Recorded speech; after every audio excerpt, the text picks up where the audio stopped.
Last எபிசோடில் கொக்கோ ஒரு வழியாக எக்ஸாம்லாம் முடிச்சுட்டு விச்சா மாறியிருப்பா. இதுக்கப்புறம் அவளோட ஸ்பெல்லை எல்லாம் ட்ரைனிங் பண்ணிகிட்டு இருக்கா. அப்படி ஸ்பெல்ஸை ட்ரைனிங் பண்ணும்போது என்ன ஆயிடுது, ஃபயர் ஸ்பெல்லை யூஸ் பண்ணும்போது ஃபயர் ரொம்ப தாறுமாறாக எரியுது. அப்போ வந்து டெடி வந்து வாட்டரை ஊற்றி ஹெல்ப் பண்ணிடுறா. சரி, இதுக்கெல்லாம் நீ எனக்கு தேங்க்ஸ் சொல்ல வேணாம் அப்படிங்கிற மாதிரி டெடி வந்து தேங்க் பண்ணுறா. ஆக்சுவலி அவளுக்கு வந்து தேங்க் பண்ணால் ரொம்ப பிடிக்கும். அதனால் தேங்க் பண்ணதுக்கே அவள் வந்து தேங்க் கேட்பா. அந்தளவுக்கு ஒரு கைண்டான பர்சன் தான் டெடி. தண்ணியை மேலே ஊற்றிட்டு அவங்க ஸ்பெல்லையெல்லாம் பார்க்குறாங்க.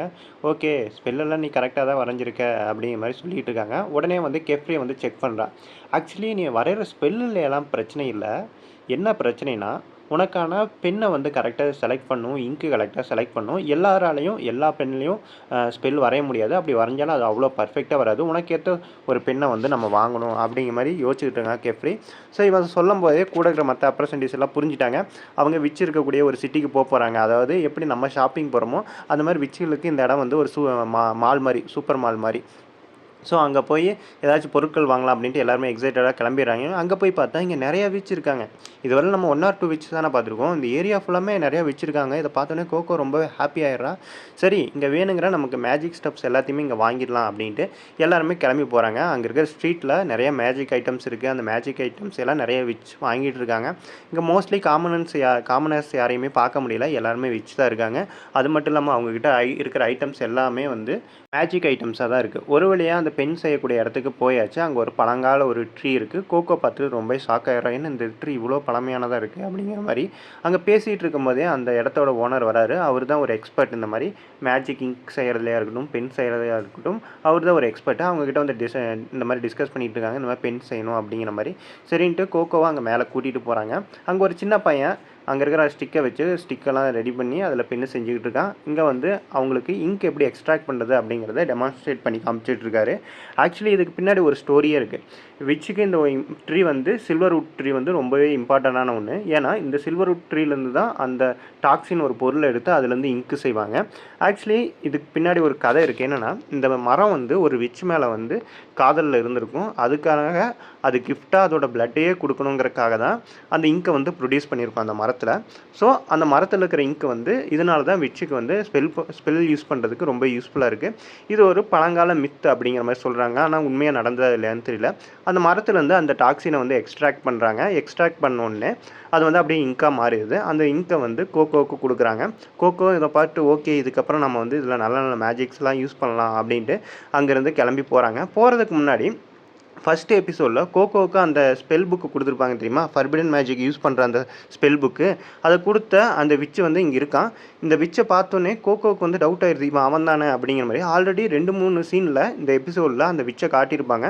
ஆனால் கோகோவுக்கு இது ஏதோ ஒரு மனப்பிராந்தி அப்படின்னு நினச்சிட்டு இருப்பான். ஆனால் கிடையாது. அந்த விச் வந்து இவ்வளோ ஃபாலோ பண்ணிக்கிட்டே இருக்கான். அது இந்த பொதுவான இடங்களில், கெஃப்ரி இருக்கிற இடத்துல வந்து அவன் வர்றதில்லை. இந்த மாதிரி பொதுவான இடங்களில் தான் அவன் ஃபாலோ பண்ணிக்கிட்டு இருக்கான். ஸோ இந்த இடத்துல கோகோவை வச்சு ஏதோ பண்ணுறதுக்கு இவன் ட்ரை பண்ணிகிட்டு இருக்கான்னு தெரியுது.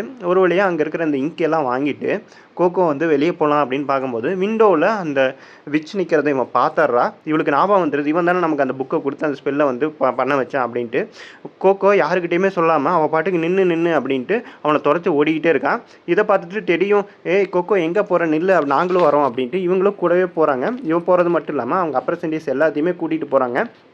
எதுக்கு கொக்கோ இவ்வளோ வேகமாக ஓடுறா அப்படிங்கிறது இவங்க யாருக்குமே தெரியல. ஆனால் அவங்க எல்லாத்துக்குமே தெரியும் கோகோ ஏதோ ஒரு ப்ராப்ளம் இருக்கா, ஸோ அவளுக்கு நம்மளோட ஹெல்ப் தேவை அப்படின்ட்டு அவளை ஃபாலோ பண்ணிவிட்டு எல்லாருமே போகிறாங்க. திடீர்னு பார்க்கும்போது என்ன ஆயிடுது, அந்த விச் அப்படியே நிற்கிறான். நின்றுட்டு ஏதோ ஒரு ஸ்பெல்லை வந்து யூஸ் பண்ணுறான். ஆக்சுவலி இவன் ஸ்பெல் யூஸ் பண்ணுறது அவங்களுக்கே தெரியல. அந்தளவுக்கு அட்வான்ஸ் ஸ்பெல், ஃபர்பிடன் ஸ்பெல்லை வந்து யூஸ் பண்ணுறாங்க. அந்த இடமே ஃபுல்லாக ஒரே புகையாக மாறிடுது. பின்னாடி ஓடி வந்துட்டு இருந்தவங்க இவங்க எல்லாமே அந்த புகைக்குள்ளே வராங்க. வந்ததுக்கப்புறம் அங்கே இருக்கிற இடம் டோட்டலாக மாறிடுது. இவங்க எல்லாருமே ஷாக் ஆகிடுறாங்க. இது நம்ம இருந்த இடம் கிடையாது, நம்ம வேறு ஏதோ ஒரு இடத்துக்குள்ளே வந்திருக்கோம். அதுவும் கேட்வே யூஸ் பண்ணாமல் வந்திருக்கோன்னா இது கண்டிப்பாக பாசிபிலிட்டியே இல்லை. அட்வான்ஸ் லெவல் ஸ்பெல்லு தான் நம்மக்கிட்ட யூஸ் பண்ணியிருக்காங்க. அதை யூஸ் பண்ணி தான் நம்மளை இந்த இடத்துக்கு வர விட்டுருக்காங்க.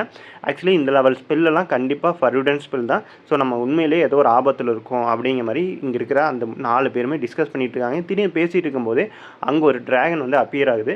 இதை பார்த்துட்டு கோகோ ரொம்பவே ஷாக் ஆயிடுறா. ஆகா, நம்ம இப்போ ஒரு பெரிய பிரச்சனையில் மாட்டிக்கிட்டோமே அப்படிங்கிற மாதிரி. அப்படியே இங்கே சீனை கட் பண்ணிவிட்டு கெஃப்ரியை காட்டுறாங்க. ஜெஃப்ரி அந்த வயசானவர்கிட்ட கேட்குறாரு, "என்னோட அப்ரசன்டிஸ பார்த்தீங்களா?" அப்படிங்கும்போது, "இல்ல அவங்களுக்கு இங்க இருக்க போர் அடிச்சிருச்சு. அதனால கிளம்பிட்டாங்க." அப்படின்னு அந்த வயசானவர் சொல்றாரு. அப்பதான் ஜெஃப்ரி யோசிக்கிறான், ஆக்சுவலி அவங்க அந்த மாரி பொண்ணுங்க கிடையாது. தேங்க் பண்ணாம கூட இந்த இடத்த விட்டு போமாட்டாங்க. அவங்க ஏதோ பிரச்சனையில இருக்காங்க. ஏதோ நடந்திருக்கு அப்படிங்கிறத ஜெஃப்ரி வந்து புரிஞ்சுக்கிறான். சரி, அவங்கள பத்தின இன்ஃபர்மேஷன் ஏதாச்சும் இருக்குதான்னு கேதர் பண்ணுவோம் அப்படின்னு கேதர் பண்ணும்போது, அங்க பக்கத்துல அந்த பேனா செஞ்சுக்கிட்டு இருந்தான் தெரியுமா? அந்த பையன்கிட்ட கேட்குறான். அவன் தான் சொல்றான், இந்த மாரி ஒரு விட்ச ஃபாலோ பண்ணிட்டு அவங்க போனாங்க அப்படின்ட்டு. இங்க அப்படியே இவங்க 4 பேத்தையும் காட்டுறாங்க. டிராகன் கிட்டேருந்து தப்பிக்கணும்னா, அதோட கண்ணையே பார்த்துக்கிட்டு பின்னாடி மூவ் பண்ணுங்க. நான் சொல்லும்போது ஓட ஆரம்பிக்கலாம் அப்படின்ட்டு பிளான் போடுறாங்க. அகட் கரெக்ட்டா ஸ்பெல் யூஸ் பண்றா ஃபயர் ஸ்பெல்ல. அந்த ஃபயர் ஸ்பெல் யூஸ் பண்ணும்போது டிராகன் டிஸ்ட்ராக்ட் ஆயிருது. அந்த டைமிங் யூஸ் பண்ணி இவங்க அங்கேருந்து எஸ்கேப் ஆக ட்ரை பண்றாங்க. இந்த இடமே ஃபுல்லாமே மேஸ் மாரி இருக்கு. ஆக்சுவலி அந்த விட்சுக்கு கோகோ மட்டும் தான் தேவைப்படுதா?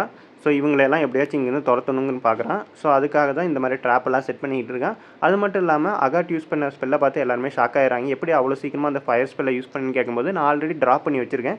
ஜஸ்ட்டு அந்த லைனை கனெக்ட் பண்ணால் போதும், ஸ்பெல் ஆக்டிவேட் ஆயிரும் அப்படிங்கிற மாதிரி சொல்கிறாங்க. சரி, இந்த இடத்துல அந்த ட்ராகனை பார்த்துட்டு எஸ்கேப் ஆகிறதுக்கு வழி இல்லாதனால இவ்வளோ நேரம் சாப்பிட்டா அந்த டெடி என்ன பண்ணுறான்னா, இது எல்லாமே கோகோவால் தான் இந்த மாதிரிலாம் நடந்திருக்கு அப்படின்ட்டு கோகோவை ப்ளேம் பண்ண ஆரம்பிச்சிடறா. இந்த மாதிரி நேரத்தில் ஒன்றா டீம் ஒர்க் பண்ணி எஸ்கேப் ஆகிறத விட்டுட்டு இந்த மாதிரி கோகோவை ப்ளேம் பண்ணுறனால கோகோவும் ரொம்ப டிப்ரெஸ் ஆகிறா. நம்மளால தானே இவ்வளோ பிரச்சனையும் அப்படிங்கிற மாதிரி. சரின்ட்டு ஒரு பிளான் போடுறாங்க. என்னென்னா, ஒருத்தர் ட்ராகனை வந்து டிஸ்ட்ராக்ட் பண்ணுங்கள். அந்த நேரத்தில் நான் வால் பிரேக்கிங் ஸ்பெல்லை யூஸ் பண்ணி இந்த வாலை பிரேக் பண்ணி நம்ம எஸ்கேப் ஆக ட்ரை பண்ணுவோம் அப்படின்ட்டு அகாட் சொல்கிறா. சரின்ட்டு டெடி அவளோட ட்ரெஸ்ஸை வந்து டீக்காயே யூஸ் பண்ணுவோம் அப்படின்ட்டு அதில் விண்ட் ஸ்பெல்லை யூஸ் பண்ணி அந்த ட்ரெஸ்ஸை பறக்க விட்றாங்க. அந்த ட்ரெஸ்ஸை பறக்க விடும்போது கண்டிப்பாக ட்ராகன் வந்து டிஸ்ட்ராக்ட் ஆகி அதை துரத்திட்டு போகணும்னு பிளான் போடுறாங்க. அவங்க பிளான் பண்ண மாதிரியே ட்ராகன் அதை பார்த்துருச்சு. அதை பார்த்ததுக்கப்புறம் அதை ஃபாலோ பண்ணிகிட்டே போகுது. அந்த டைமில் கோகோ இதையே பார்க்குற வால்ஸில் பார்க்கும்போது அது ஏதோ ஒரு பெரிய ஸ்பெல், காம்ப்ளிகேட்டடான ஸ்பெல் அங்கே வந்து கேஸ்ட் ஆகிருக்கு. சரி, இதை பார்த்துட்டு இதை உடனே போய் அகாட் கிட்ட சொல்லுவோம் அப்படின்ட்டு வேகமாக போய் அகாட்டை டச் பண்ணுறா. டச் பண்ணும்போது அவள் ஆல்ரெடி வால் பிரேக்கிங் ஸ்பெல் யூஸ் பண்ணிகிட்டு இருக்கனால, ஏன் இப்போ வந்து இப்படி பண்ணுற, உன்னால் என் ஸ்பெல்லையும் ஒழுங்காக ட்ராப் பண்ண முடியல அப்படின்ட்டு இவர் டென்ஷன் ஆகி ட்ரிகர் ஆகி, உன்னால் தானே உங்கள் அம்மாவும் சிலையாக மாறினாங்க, இப்போ உன்னால் தான் நாங்களும் இங்கே மாட்டிக்கிட்டோம். ஸோ எங்களை வந்து நீ எங்களை வந்து கொல்ல ட்ரை பண்ணுறியா? எங்களுக்கு தயவு சேர்ந்து டிஸ்டர்ப் பண்ணாத, நாங்கள் இந்த எஸ்கேப் ஆக ட்ரை பண்ணிகிட்டு இருக்கோம், ப்ளீஸ் உதவி செய்யாட்டியும் பரவாயில்ல, எங்களை வந்து டிஸ்டர்ப் பண்ணாத அப்படிங்கிற மாதிரி இவ்வளோ திட்டிடுறா. எல்லாருமே ஒரு மாதிரி பார்க்குறாங்க. அந்த டைமில் இன்னொரு அப்பர்சன்ட் என்ன பண்ணுறான்னா, அந்த வால் பிரேக்கிங் ஸ்பெல்லை யூஸ் பண்ணி அந்த வாலை பிரேக் பண்ணிடுறாங்க. ஸோ அந்த இடத்துல கோகோவால் எதுவுமே பேச முடியல. இப்போ நான் என்ன தான் பண்ணுறது அப்படிங்கிற ஒரு மென்டாலிட்டிக்கு கோகோ போயிடலாம். ஏன்னா அவளுக்கு அந்த பர்மிடன் ஸ்பெல் கேஷ் பண்ணியிருக்கிற இடத்த பார்த்துட்டு அதை இன்ஃபார்ம் பண்ணலான்னு தான் ட்ரை பண்ணால். ஆனால் அதுக்குள்ளே இப்படி திட்டாங்க. கோகோவால் இப்போ பேசவும் முடியல. சரி, நாங்கள் இந்த இடத்துக்குள்ளே தப்பிச்சு போகிறோம், உனக்கு விருப்பம்னா எங்கள் கூட வா, இல்லைன்னா அங்கேயே நில்லு அப்படின்ட்டு அவங்க 3 பேரும் அங்கேருந்து போகிறாங்க. கோகோ வந்து இப்போ இவங்க கூட போகிறதா இல்லை என்ன பண்ணுறது அப்படிங்கிற மாதிரி ஒரே டவுட்லேயே இருக்கா. அப்படியே அவள் மைண்ட் வாய்ஸில், கெஃப்ரி மாஸ்டர், நான் இப்போ என்ன பண்ணுறது, எனக்கு என்ன பண்ணுறதுனே தெரியல அப்படின்ட்டு அவள் கேப்பை அப்படியே கழட்டுறா. அப்படியே அங்கே சீனை முடிச்சுட்டு இங்கே கெஃப்ரியை காட்டுறாங்க. இவங்க 3 பேர் எங்கே போனாங்கன்னு தெரியலையே அப்படின்ட்டு இங்கே வேறு கெஃப்ரி வேறு ரொம்ப சோகமாக இருக்கா.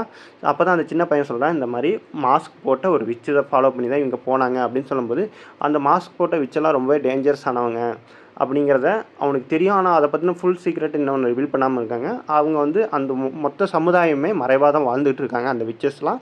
ஆனால் அவங்க எதுக்காக கோகோவை டார்கெட் பண்ணுறாங்கன்னு தெரியலையே அப்படின்னு கேப்ரி வந்து ஃபீல் பண்ணிகிட்டு இருக்கா. ஏன்னா சின்ன வயசாக இருக்கும்போது அவங்க தான் வந்து கோகோ கிட்ட அந்த ஃபர்பிடன் ஸ்பெல்லையும் கொடுத்துருப்பாங்க. எதுக்காக கோகோவை மட்டும் அவங்க ஸ்பெசிஃபிக்காக டார்கெட் பண்ணுறாங்கன்னு தெரியலையே அப்படின்னு யோசிச்சுட்டு இருக்கான்.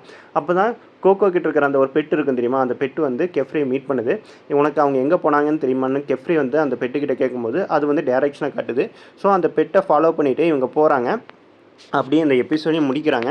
எதுக்காக அந்த மாஸ்க் போட்டிருக்க விச் எகைன் கோகோவை மட்டுமே டார்கெட் பண்ணுறாங்கன்னு இது வரலும் தெரியல. அதை நெக்ஸ்ட் எபிசோடில் தான் ரிவீல் பண்ணுவாங்கன்னு நினைக்கிறேன்.